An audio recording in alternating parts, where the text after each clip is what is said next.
Welcome to yet another episode of TBN Meets. Thank you very much for joining us. We sure hope that you will learn a thing or two, something that you would be able to apply in your life, even as we have our guest here, Hendrick Monyeki. Thank you so much and welcome here. Thank you so much for having me, and good day to your viewers. All right. Yep. Well, there's quite a number of things that you do. You are a music teacher, you are a music business consultant, you are a worshipper, you are an artist. Tell us a little bit more about Mr. Hendrick. Hendrick is a young man from a small place called New Easteres in Hammanskraal.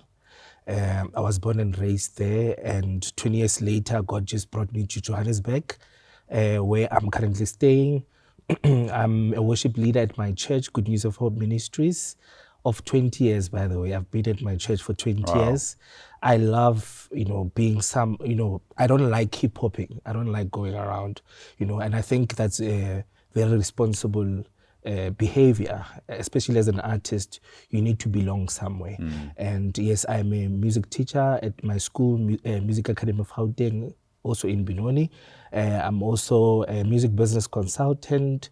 I've been in the music industry for 20 years. I started as a backing vocalist. I've worked with a lot of jazz and gospel artists around the country. And I've traveled the world, really. That's a very tricky question. Yeah. Thanks. No, it's not tricky. It's tricky because, at my age, there's quite a lot of things that are coming in, So just to name them one by one, it's going to take the whole day. But I do quite a lot of things. But we've got all the time for you because you are on the spotlight. Today it is about you. Absolutely. And I love the fact that you are saying, you spoke so musically there when you said, I don't like hip hopping. But I'm sure you were meaning you don't like church hopping. Yes, yes, absolutely. Tell us more about that. Why necessarily the fact that you don't like going here and there and stuff? In a way, it teaches you to be accountable. If I were to misbehave and I don't belong somewhere, I don't have a home, where will people find me? Will people, report me? But if I have a home, they can easily find me somewhere.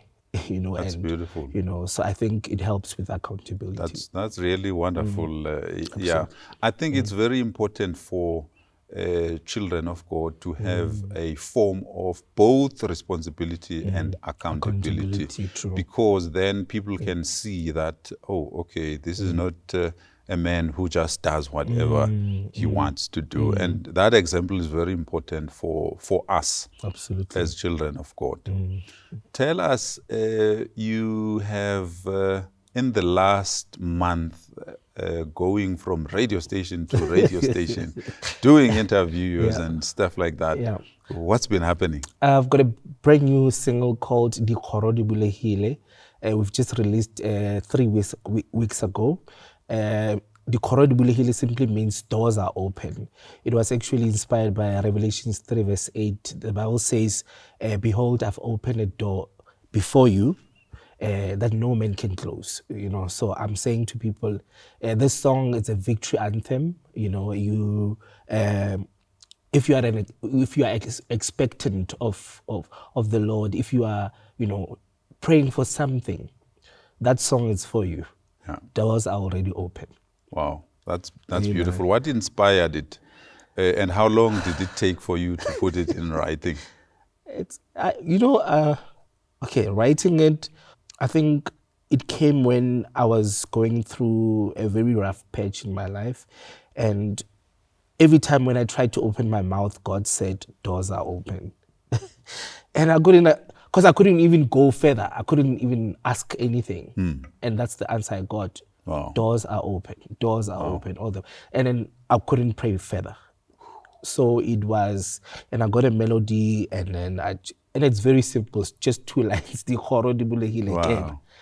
Enter. Doors are open. Just enter. That's beautiful. The doors are open. Walk in. Walk in.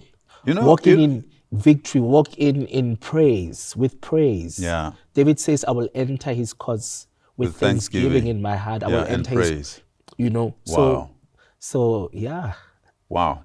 That's actually very deep for when you are going through a tough time or you have been going through a tough time. And all of a sudden, when you try to speak to God, he just says, what are you doing? What are you doing? The doors It's are already open. done. It's It's all done. done. It's Tell done. us a little bit about this tough time that you were going through. I'm trying to pick just one or two scenarios. For instance, I had to move from my place to go stay at my workplace.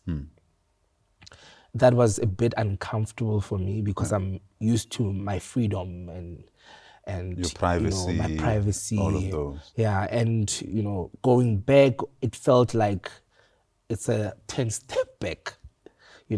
Now I have to be, I'm a music teacher, so I live in a music school, which I'm very proud of. I've started there as a student, and now I'm in management. Wow. I'm the head of teaching there. I do the admin of Wonderful. the school. So I stay there. There's a boarding there, so I have a house there that I'm comfortable, but it's not really what I really, wanted. I want my own house, So one of those things are, are there that I had to move to the school, and it felt really, a bit uncomfortable because, like I explained, I'm so independent, Yes. Stuff like that, and I was asking God, what's happening? Is there anything wrong that I've done, and I saw it now that actually God is preparing me for something greater. Wow. And I'm comfortable now. I'm okay with that. I would love for you to maybe speak to someone who's going through the very tough time that you went through and give some form of advice and encouragement.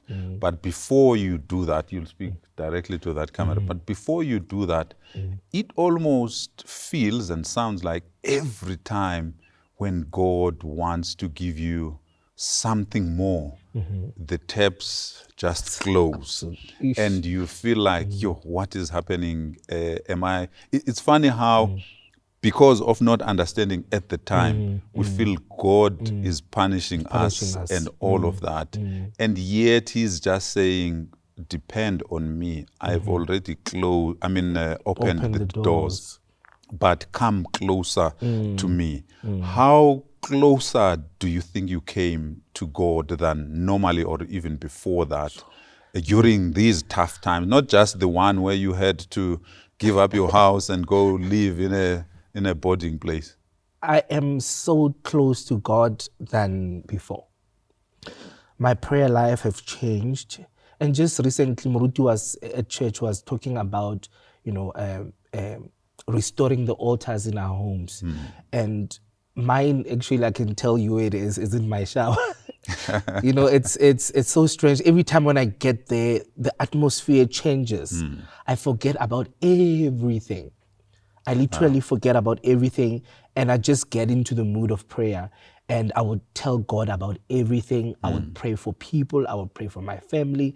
I would pray for the school. I would pray for quite a lot of things that I need and, that I know about other people, needs and all that. So really, it's my relationship with God now. It's just on another level. Yeah. I'm very happy with how I relate with that man now. Wow. Yeah, I'm very comfortable. That's beautiful. Yeah. It may be someone who is on the verge of giving up. I know we have had a lot of people even testifying and giving us testimonies as TBN to say, I listened to someone that you guys spoke to or that you put on the channel.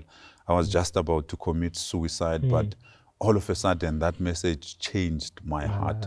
What would you say, and my life as well, what would you say to someone who feels, how can I go through such tough times after what I have done and so much that I have done for God? What would you say to that particular person, especially someone who feels, no man, it just feels like I am demoted.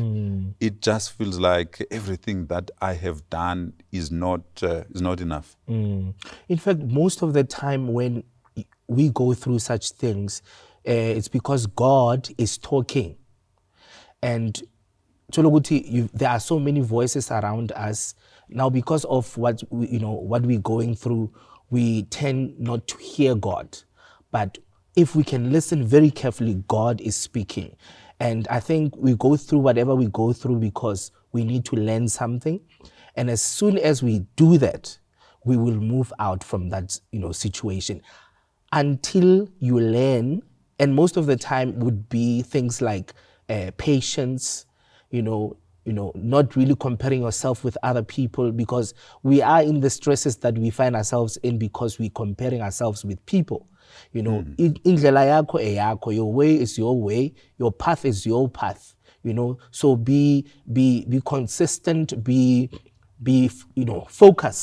focus, and know that God is able to do exceedingly abundantly above all that we could ask or imagine, according to the power that is already at work within us. So you've got the power. So probably God is saying to you, hey, be patient, I'm here. And when you just want to hip hop, you want easy things, you want instant things to happen right now, and it's not actually the right time. So be patient with God, but most of all, listen. God is speaking around you. If you have just joined us, this is Hendrick Monyeki, and he is saying to you, Africa, that the doors are open. Amen. Walk right through them, because this has been prepared by God. Whatever situation that you may have found yourself in, or you even find yourself in now, do not give up, do not lose hope. So how did you end up being a teacher of music? I studied music. And that's a very important question that you're asking me, because people feel like talent alone is enough. It's not enough. There is the music side of things that you need to learn. So you need to, at school we learn skill and all that. So school is very important. So I studied music at the Okrim School of Music. That's the first college I actually went to. And then I went to Music Academy of Gauteng. I studied music there, and I really pursued further. I even went as far as studying project management, public administration, because I would always have a fight this one, because he would tell me, when I'm on there, you've got talent, but it's the admin part that's missing. And I was very worried because he kept on saying the same thing. And when I sat down and I saw, no, maybe he's telling the truth. Things have to change, I actually went to school. I studied project management. I studied public administration. Now he's a very happy man. I'm sure. I hope so. But I really value music education, and I would really advise artists, upcoming artists, to go to school. Why do doctors go to medical school? But tinas fund. We don't want to go to school. We just want to go into studio, and we even get robbed. True that. Because somebody has a mini studio at their place, and then you've got talent, you've got songs, and then they bring people, musicians, they book them, and then they record you. And then they don't credit you, and you say, like, they've robbed me. And yet you are the one. You came to your studio. By right, that person has it. The law says, the law, not the Lord. If a person pays for the master, they own the master. So nami langkosam nani, you own the master. So we need to learn all that. If you go to school, that's the information you get. How to run your own business, how to treat yourself as a brand, and all that. Wow. I'm interested in knowing from your perspective. I mean, I have sat here with a lot of people, some of which with the background of music, and I have asked them, what goes through the process of writing, from inspiration, writing it, performing it, mastering it? For you, what goes through that process? What inspires you? Do you wake up with a song, or are you inspired in a dream, or in a vision, or you're just driving and all of a sudden this melody comes, and then you take us through that? For me, it's life. The experience of life. I write literally about everything. I've got a song that says, "Yehlela kithi uhlangabezane nezidingo zethu." That's a corporal prayer. And by then, Nami, I was going through a lot. Sure. You know, and then I was walking to the garage to buy bread, and that made it drops into my spirit. Wow. And I took out my phone and recorded. So life journey does affect how we write, and I write about life experience, and then from there I call my producer with those voice notes that I have. Call my producer, I've got a song, listen to it, and then he will play into the studio and send back the audio. I'm like, yeah, that's you. That's the right interpretation. And then we go into studio. If I'm going to do a live recording, and which is quite an expensive exercise. Oh my God. Whether it's studio, whether it's live recording, it's expensive exercise. And sometimes our clients don't really understand, especially when we say, this is how much we need, at least if you want to book us. And they think, so we're celebrating. So which is a bit, too much. Yeah. They don't, I mean, just mastering one song is 10K. Sure. Yes, you see, and there's pre-production, then the actual production, then there's post. So all these three processes needs money, a lot of money. Yeah. Now, as someone who have learned the trade, and also who have been persuaded very much by the pastor to go and study all the other elements of business, of music, what is the best place for any artist or a musician in terms of not just ownership, but in terms of the business aspect?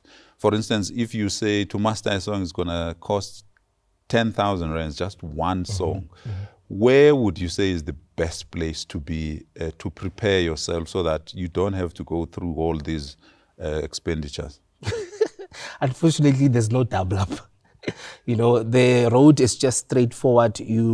Before you even start, you need to have budget, proper budget. And I do advise people to start where they... The question that I'm asking is the best place not to, from a business perspective, own everything, to have a studio, have all of the... Okay, I was coming there. So I'm saying people must be independent. I'll tell you why. Because times have changed. When we started, we were so depending on bigger record labels to do all these things for us. Now, 4IR is in place. You can record wherever you are, and then choose an aggregator of your choice, and then cut the middleman. Yeah. So I advise people to be independent. I think that's the best now. That's the in thing now, being independent. It's more, it's more effective because there's no middleman. But you need to have budget. Yeah, you need to have a good budget. But also relationships do count, because you might have somebody who can assist you with something, and then or even people. Yeah. Well, the new age that we are in of social media, of 4IR, how would you say it has affected music, especially the income side of music? No, it makes things easier. Is it? Yeah, there's no. That's why I'm talking about the middleman. The middleman is gone. I mean, then the companies had connections of sending music to Namibia and Algeria and all that. But now, whoever's wherever can send it wherever. Exactly. So thank God for technology. Really, yeah. You have spoken about learning, going to school about the trade. And I think I have seen, I preached at your church maybe 3 times. Yeah. 2 or 3 times already. And the last time I was there, I even said, I wish I could go wherever with you and the entire team, because of how you blend the message with music. How important is it to be relevant when it comes to the message of Christ through music? And I think it started home. It's a personal thing, because you need to first have a relationship with God. have that connection. Then to Ikalekaya, Yeah. where you live and pray, be prayerful, study the word. At Maufiga Son 20, you need to focus. Yeah. You need to be there. You need to be present. You know, and I really discourage my musicians who would, after playing and leave go outside and stay outside. You know, it's really doesn't help. You know, so for us to be able to do that, we actually we have to pray first. You know, and then, you know, be spirit led, and then we need to be vigilant. We need to be attentive. All those things. Yeah. So if you are not busy with church or music, through business and consulting and even teaching, what does Hendrick do? That's my life revolves around music. There's nothing else I know. You don't do anything else outside? Unfortunately, 24/7 it's music. I mean, I stay at the school. You know, the students also are just on my case afterwards, so they have access, me and all that. So that's the only thing I know, So and I think it's a calling because I would have loved to be an accountant because I'm very good with figures. Numbers. Yeah, I'm very good. I did commerce from grade 7 to grade 12. Wow. You know, and I actually fought with my dad because he was expecting me to say I'll study financial management or become an accountant instead. And he asked me that question. So now that you're doing grade 12, what's happening next year? Yeah. And I said music. Said not in this house. You know, how I used to communicate with my mom. Wow. Because they were not speaking to me, they were disappointed. So you must be good with proposals, Mos. Of course, I teach music business. In fact, I was so proud. My students, I give them a task to write a sponsorship proposal. Yeah, I specialize in that. Yeah. That's my field. Do you see God preparing you for anything that you are doing now through that process where you're fighting with your dad and you have to write and verify things with your mom before you do them? Of course. I think God is really preparing me for something even greater. When I do a reflection, I can see where I come from. It didn't make sense in the beginning. I was kind of, you know, because I had to prove a point to them and say, this is what I actually love to do. And then, in fact, they're my first fans. They call me all the time. So what's happening next week? Are we having something coming through? You know, something like that. But I definitely believe that God is doing something in the background. So let me assume their position a little bit. What's happening next week, next month? What are you busy working on? I'm doing I'm running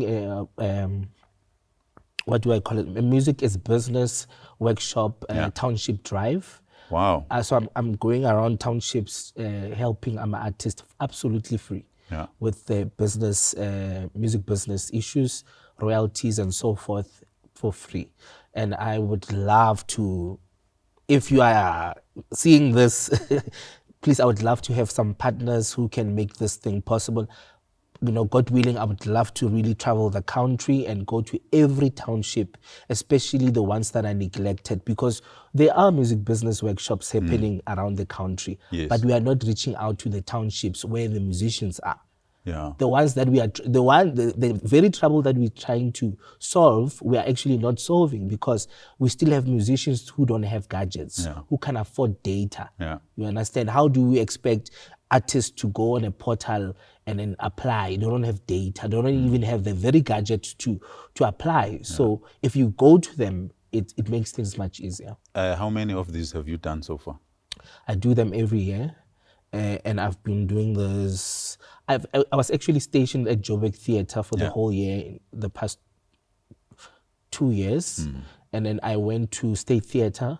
I think I've done 5, if not 6 so far. Yeah. Okay. And big ones. I just did a recent one now in Feb at the Music Academy of Gauteng, you know. So when is the next one? This month at the Val. So I'll give more, All right. More details will be shared on my socials. Yeah, that one, can we partner with you as TBN? Please. Let's do that. Please. I would love that. Thank you.